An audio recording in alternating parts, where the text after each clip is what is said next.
Salam sejahtera Malaysia, denyut nadi suara rakyat bergema di channel ini. Jangan lupa tekan butang subscribe, like dan share. Malaysia kita punya, cintai Malaysiaku, kita jaga kita.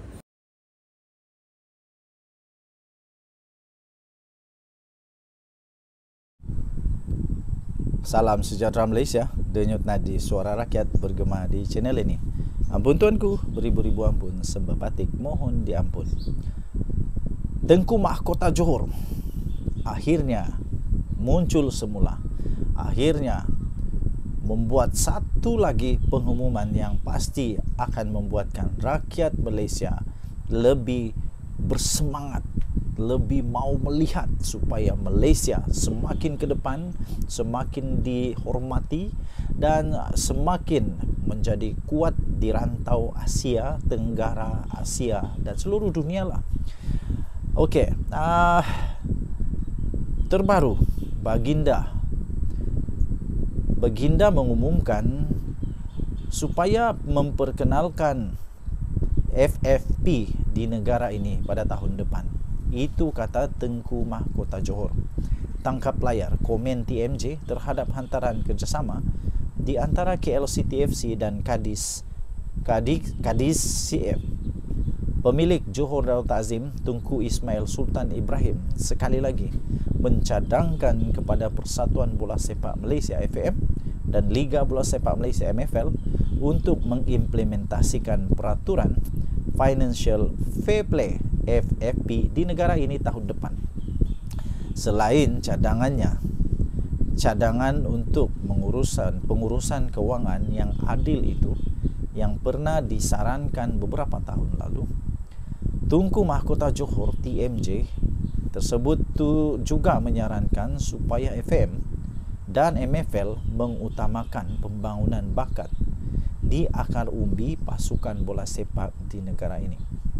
Katanya, kelab bola sepak di negara ini tetap perlu usahakan sendiri aspek lain, termasuk dana, pembangunan akar umbi dan infrastruktur. Baginda bertita PJ City, Petaling Jaya City, jalin kerjasama dengan Manchester City. Di mana PJ City pada hari ini, saya sudah bekerjasama dengan banyak kelab. Borussia Dortmund di Jerman, Juventus di Itali, City Group Valencia di Spanyol, dan Sapporo di Jepun. Baginda bertita lagi, tetapi kami hanya berkongsi kepakaran, pembangunan dan perancangan saja. Kelangsungan kelab, strategi komersial, duit, pembangunan akar umbi dan infrastruktur semua kena buat sendiri. Baginda juga turut bertita, tiada orang akan tolong kita. Sebab itu saya cadangkan tahun depan FAM dan MFL untuk melaksanakan peraturan Financial Fair Play dan setiap pasukan mesti ada program akar umbi wajib, tulisnya. Komen TMJ itu hadir di laman Instagram Bola Sepak Malaysia Football League berikutan kerjasama yang dijalinkan oleh Kuala Lumpur City FC dan kelab La Liga Spanyol Cadiz CF. Kata TMJ lagi, ia bertujuan untuk mengawal dan mendisiplinkan pasukan-pasukan berbelanja mengikut kemampuan masing-masing. Baginda bertita, jadi tiada lebihan perbelanjaan dan tak bayar gaji pemain. Demi kelab untuk bertahan lama, kerana tak semua kelab ada keistimewaan sapu duit kerajaan setiap tahun, tulisnya lagi. Denyut nadi suara rakyat bergema di channel ini. Setiap kali Tengku Mahkota Johor bersuara, saya excited. Setiap kali Tengku Mahkota Johor buat satu cadangan, saya sangat terasa kagum, respect dengan pandangan jauh daripada Tengku Mahkota Johor ini. Kita berharap seluruh pasukan bola sepak Malaysia akan menjadi seperti JDT satu hari nanti yang sangat-sangat maju. Kita jumpa lagi. Bye-bye. Salam sejahtera Malaysia, denyut nadi suara rakyat bergema di channel ini. Tak payah nak tunggu lama untuk Perdana Menteri jawab semua dakwaan yang salah daripada Muhyiddin Yassin. Kali ini Muhyiddin kantoi habislah kali ini. Kalau ada lagi nak percaya kepada Muhyiddin, memang yang betul-betul percaya, setia sungguh-sungguh kepada dia lah. Kerana dengan pendedahan bukti ini, saya pun tak tahu lagi lah kalau ada lagi orang percaya siapa yang salah, siapa benar, kita dah tahu. Ternyata kalau betul Perdana Menteri ini akan tunjukkan bukti ini, Muhyiddin rasanya susahlah kali ini. Felda punya peneroka pasti akan tahu siapa benar, siapa salah, siapa yang bohong, siapa yang munafik, siapa yang, sebab Muhyiddin pernah kata munafik. Nah, kita tengok siapa munafik. Ini dia, tuan-tuan dan puan-puan, kasih share kepada ramai-ramai biar semua tahu siapa betul, siapa salah. Jangan lupa, saya beritahu kamu, ini tolong share supaya semua orang tahu bahawa Perdana Menteri adalah ada bukti yang bakal membuat Muhyiddin menangis. Akhirnya Perdana Menteri menunjukkan bukti tanda tangan beliau, bahawa tanda tangan Anwar Ibrahim lah, bukan Muhyiddin punya tanda tangan. Bukti tanda tangan hapus hutang peneroka pada hari ini. Perdana Menteri Datuk Seri Anwar Ibrahim akan mengemukakan bukti bahawa beliaulah dan bukan Muhyiddin yang telah menandatangani dokumen bagi penghapusan hutang Felda, hutang peneroka Felda esok. Anwar berkata, Perdana Menteri kita, Perdana Menteri Malaysia Madani ini yang selalu dicakap macam-macam, akhirnya satu persatu dia buktikan. Satu persatu tentang judi. Mana Muhyiddin dulu kata nak saman, tak ada pun. Apabila Anwar Ibrahim Perdana Menteri keluarkan bukti, ada orang yang bukan Anwar Ibrahim yang keluarkan bukti, tapi ada seorang datang kepada SPRM membawa bukti, semua jadi senyap. Kali ini sekali lagi Anwar Ibrahim beri bukti. Dia kata saya boleh bawa, tak perlu tunggu 24 jam. Dalam 12 jam saya boleh. Memang saya tanda tangan, kata Anwar Ibrahim pada 27 Jun yang lepas. Kata Perdana Menteri kita ini. Mana nak letak muka Muhyiddin yang kata dia tanda tangan. Kenapa dia, bekas Perdana Menteri iaitu Tan Sri Mahyadin Mat Yassin tak buat kerja? Tak tahu, kata Anwar Ibrahim. Apa yang Mahyadin Mat Yassin buat waktu Perdana Menteri? Katanya, kamu Muhyiddin cabar begitu. Baik, saya tunjuk bukti. Saya tanda tangan pelupusan hutang 990 juta, katanya. Dia kena minta maaf, kata Datuk Seri Anwar Ibrahim Perdana Menteri kepada media selepas beliau menghadiri majlis sambutan Ma'al Hijrah 1445 Hijriah perpaduan Tanjung Karang di Kampung Raja Musa di Tanjung Karang malam tadi. Okey, sekarang kita nak tengok Mahyadin Mat Yassin ada keberaniankah, dah telokkah nak minta maaf kepada Perdana Menteri? Dia dah terlajak perahu, kata macam-macam. Sekarang Anwar bakal bawa dokumen yang dia yang tanda tangan, bukan Anwar yang bukan Muhyiddin yang tanda tangan, tapi Anwar yang tanda tangan. Dia bawa bukti bahawa dia yang tanda tangan untuk pelupusan hutang sebanyak 990 juta.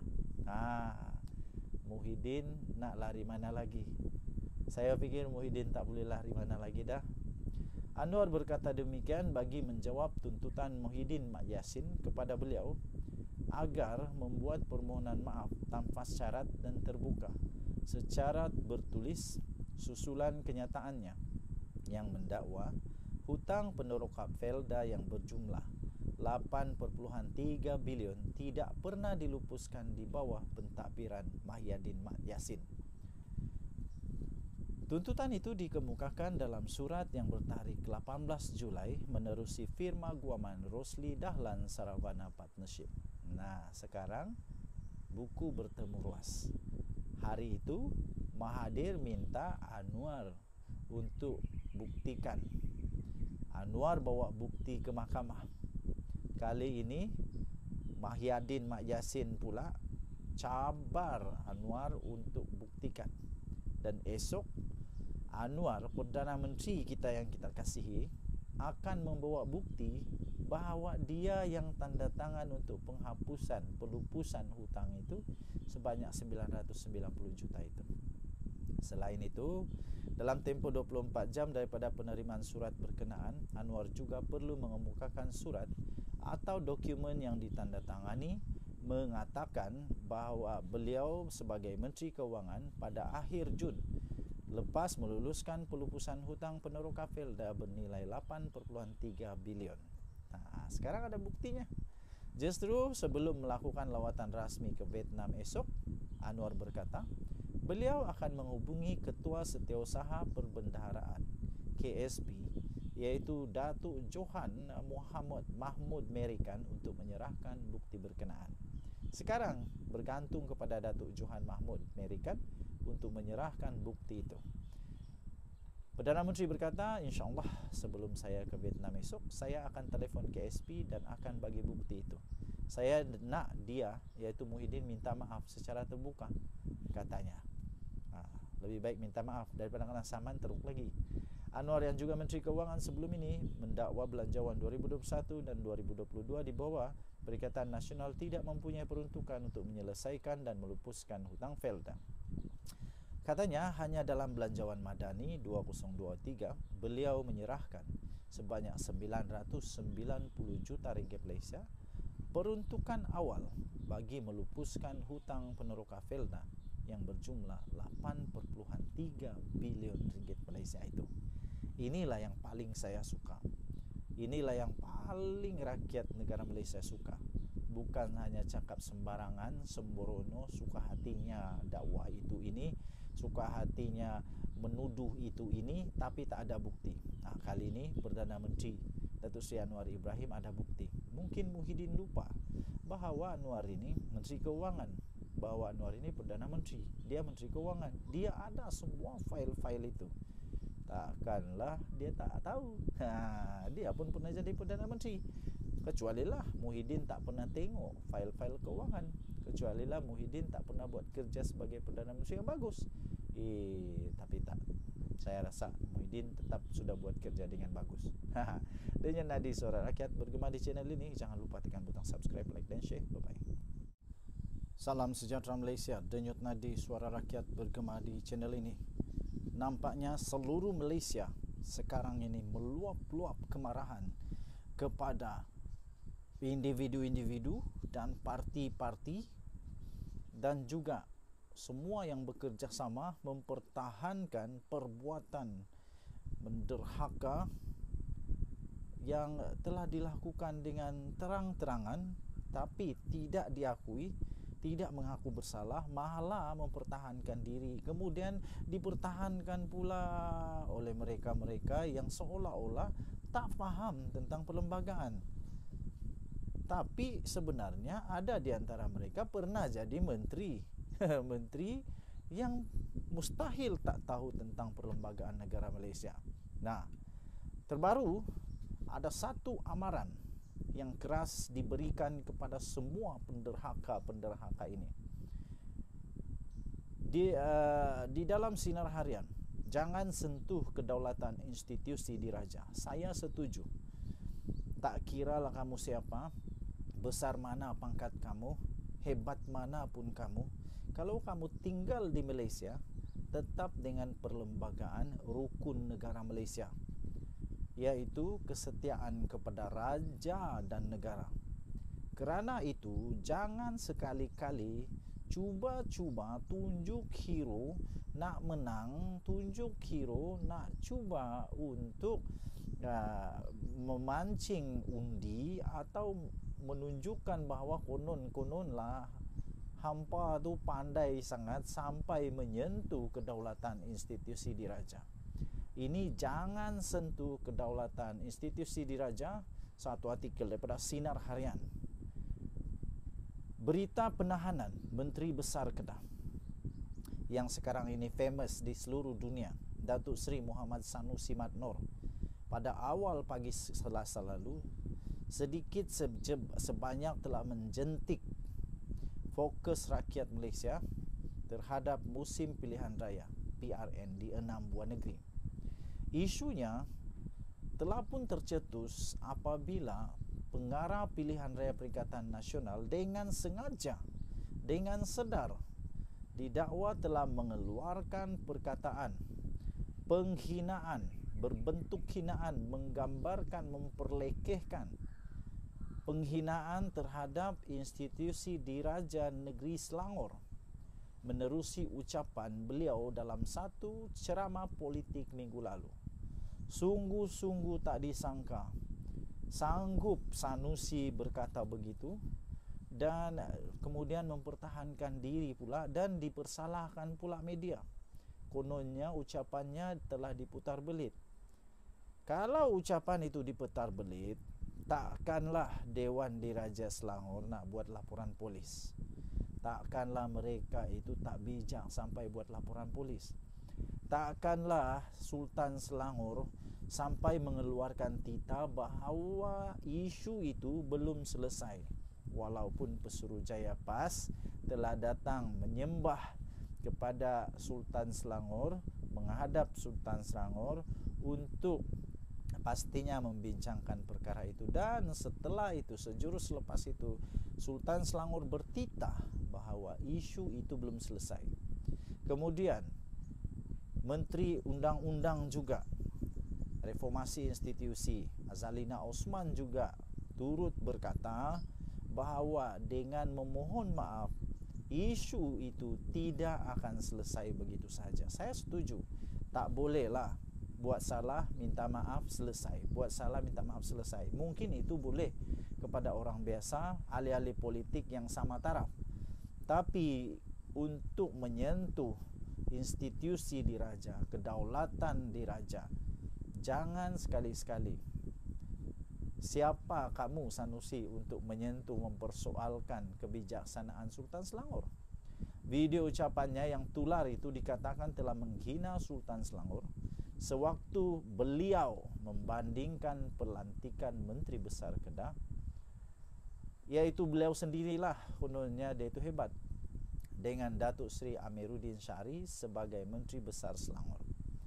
Berikutan itu, lebih daripada 50 laporan polis telah dibuat oleh pelbagai pihak di seluruh negara Malaysia, termasuklah Dewan Diraja Selangor. Laporan polis itu dibuat oleh pelbagai pihak sekaligus kertas siasatan terhadap Muhammad Sanusi telah dibuka berhubung dakwaan yang menyentuh isu 3R, agama, raja dan kaum atau bangsa, race. Sehari sebelum penahanan, satu titah daripada Sultan Selangor, Sultan Sarafuddin Idris Shah, bahawa perkara membabitkan Muhammad Sanusi yang didakwa menghina institusi Diraja Selangor belum selesai.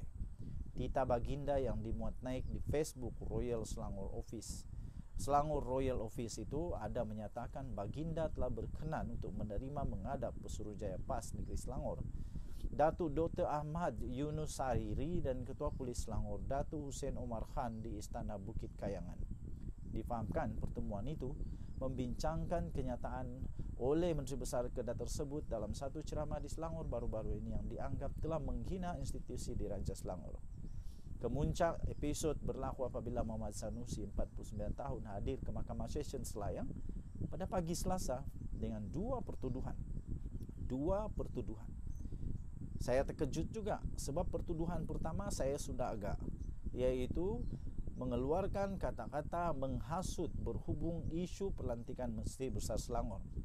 Dan yang kedua, yang saya tak sangka, bahawa beliau juga telah menyentuh tentang penubuhan kerajaan perpaduan oleh titah ataupun nasihat daripada yang di-Pertuan Agong. Buah fikiran daripada yang di-Pertuan Agong dipersoalkan pula oleh Sanusi. Beliau bagaimanapun mengaku tidak bersalah. Ekoran kejadian terhadap Menteri Besar Kedah itu sedikit sebanyak membuka mata semua pihak, iaitu setiap orang tidak sepatutnya menyentuh atau memandang ringan soal kedaulatan institusi diraja. Sedia maklum, Malaysia merupakan negara yang unik dan dalam hierarki persekutuan menunjukkan raja-raja pemerintah dan yang dipertua negeri berada di posisi paling atas melebihi kedudukan mana-mana pemimpin waima Perdana Menteri. Oleh itu, sebagai rakyat Malaysia yang taat dan prihatin, kita jangan sekali-kali mencemar kedaulatan institusi diraja sehingga mencetuskan polemik di segenap negara. Tuan-tuan dan puan-puan yang dihormati sekalian, ini pengajaran yang amat penting untuk semua ahli politik. Tak kiralah pembangkang ke, kerajaan ke, tak kiralah. Tapi jangan pandai-pandai, jangan cuba-cuba untuk mencuba-cuba sesuatu yang salah di isi undang-undang, apalagi mencuba-cuba pula untuk menghina, memperlekeh dan mempersoal kewibawaan baginda-baginda raja-raja Melayu. Daulat tuanku, ampun tuanku, beribu-ribu ampun. Sembah batik, mohon diampun. Denyut nadi suara rakyat bergema di channel ini. Jangan lupa tekan butang subscribe, like dan share. Kita jumpa lagi. Bye-bye.